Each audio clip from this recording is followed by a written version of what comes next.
Welcome, everybody, to the inaugural Teaching That Succeeds Symposium. I'm education reporter Holly Korbey. I'm founder and editor of the Bell Ringer newsletter. We are so grateful you took time out of your summer to be here today. And by we, I mean myself and my two partners in crime, Kata Solo of the Goyen Foundation and the Science of Reading Classroom, and Alana Gordon, reading interventionist and host of the Voices from the Field podcast. This symposium was our brainchild, and it's a bit of an experiment. So we are very excited that you're here to help us make it a reality today. We are also so grateful to our sponsor, the Science of Reading Center at SUNY New Paltz. They have been so generous in helping make this afternoon of learning happen. We encourage you to go check out their new podcast called Reading Realities, which shares the stories of real teachers who are changing how they teach reading based on data and research. So, I'm an education reporter, so I'm going to start you off with some breaking news. And you heard it here first. The evidence-based teaching and learning movement is growing.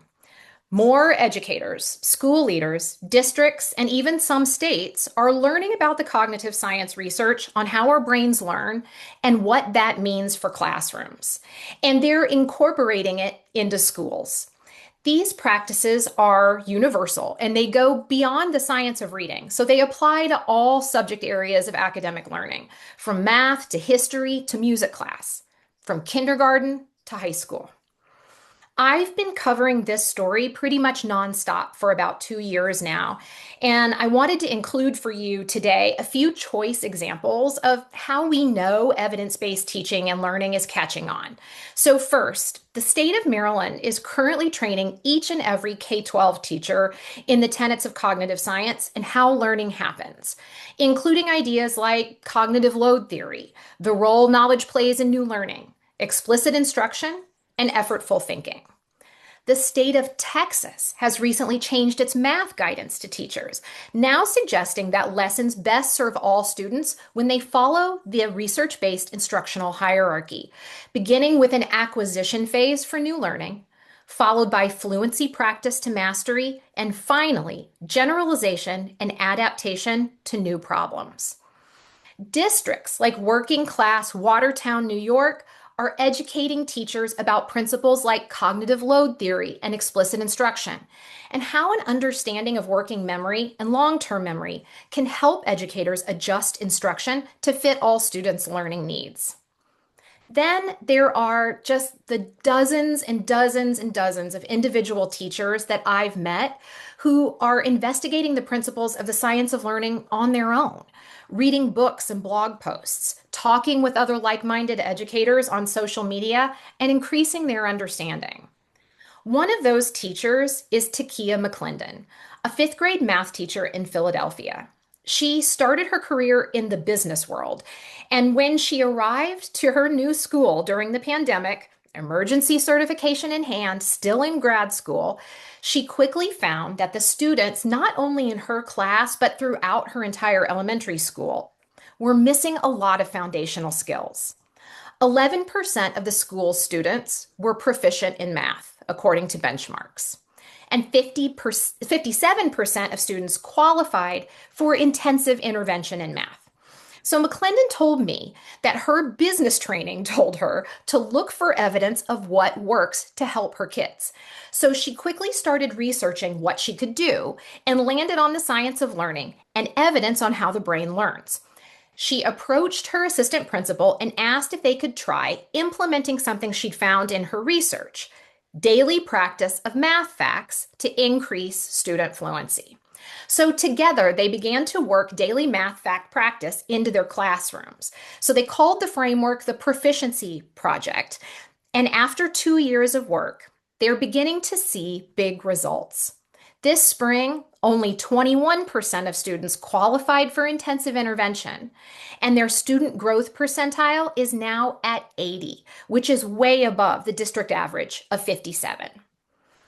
As I go out and gather more and more of these examples, there seems to be a clear pattern here. Teachers or administrators start out not knowing much about the science of learning, then they get more information about it, Teachers learn the principles of cognitive science, and kaboom, everything changes. Looking at the growth of this understanding, though, with untrained eyes, learning about the cognitive science on learning appears to be a kind of cheat code, right? Like an unlock or a hack to better student learning.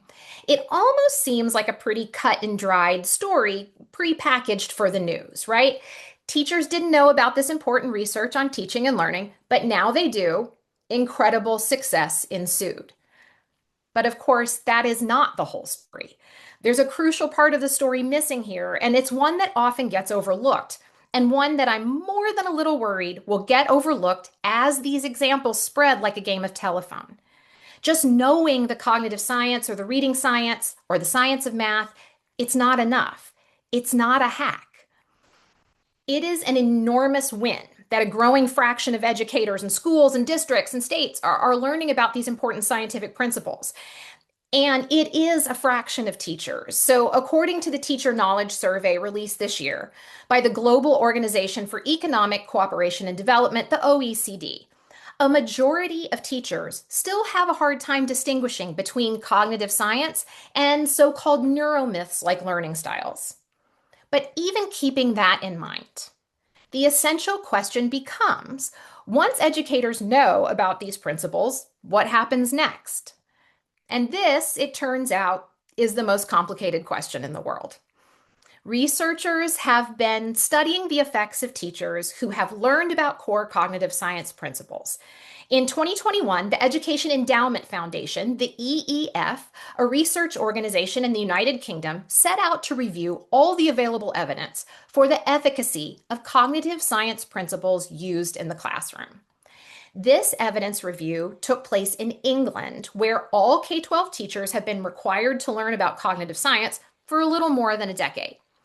So the thing that these researchers wanted to know was, has all this learning about cognitive science translated into gains for students?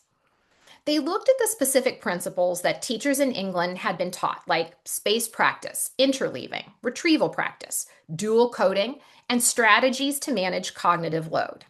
And here's what they found. First, there just isn't very much high-quality research available yet on how these practices are showing up in classroom, and much more needs to be done. Yet, for the evidence that does exist, researchers found that cognitive science principles can have a real impact on learning outcomes, with some big caveats.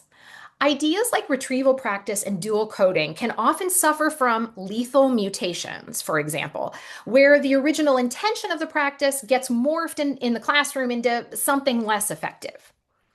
But perhaps most importantly, the EEF found that knowing the science doesn't translate into gains for students. In fact, the researchers wrote in their final report, applying the principles of cognitive science is harder than knowing the principles, and one doesn't necessarily follow the other. Considering how cognitive science principles are implemented is critical. So even though England is far ahead of the US and Canada in teaching teachers about these principles, the big takeaway from this evidence review is the same. It's not enough to just know about retrieval practice or cognitive load theory. It's something else entirely to make those principles work for students, which is why we wanted to create this space, and you're here today, where educators can begin to learn the how of cognitive science principles. You know, it's still common in the US for the public to think of classroom teachers more like artists or craftspeople, kind of like a chef in a restaurant where teachers are executing a beautiful recipe drawn from their experience and a toolbox full of the right tools with a dash of creativity and artistry to create the conditions for learning. And there certainly is an element of fine craftsmanship to teaching, for sure. But often, the most successful teachers, the ones where students learn a lot in their class, look a little more like research scientists than artists. So nothing reveals this difference better than the work of education journalist Karen Chenoweth, who wrote the book Schools That Succeed and who is the patron saint of this symposium.